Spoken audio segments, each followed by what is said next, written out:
আসসালামু আলাইকুম গাইস। বাংলাদেশে নাকি জ্বালানি সংকট নাই, তা কাগজ কলমে সরকার প্রমাণ করে দিতে আছে বলে স্বরাষ্ট্রমন্ত্রী এই মন্তব্য করেছেন।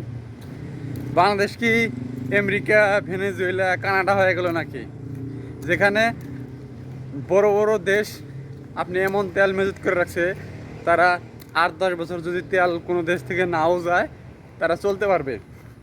আর বাংলাদেশে সর্বোচ্চ যদি 15 দিন তেল কোনো জায়গা থেকে যাওয়া বন্ধ হয়ে যায়, বাংলাদেশে কোনো তেল থাকবো না। যত মেল কারখানা কন, গাড়ি ঘোড়া কন, সব কিছু বন্ধ হয়ে যাবো। অথচ সংসদে একটা মাইক পাইছে, চেয়ার একটা পাইছে, গদি আবল তাবল মুখে যা আসে সব কিছু বলতেছে যে সরকার সব কিছু করতেছে, তেলের কোনো সংকট নাই। আবার জ্বালানি মন্ত্রী বলে যে গত রাত্রে আমি অনেক পাম্পে গিয়েছিলাম ঢাকার, সেখানে দেখলাম কোনো যানজট নাই বা কোনো ভিড় নাই। ওখানে আপনার যে তেলগুলো সব জায়গায় তেল দিতে আছে।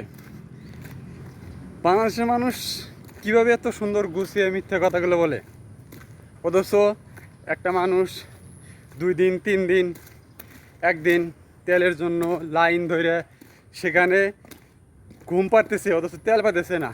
আর এরা সমানে বক্তি আছে যে তেলের সংকট নাই, এই নাই সেই নাই।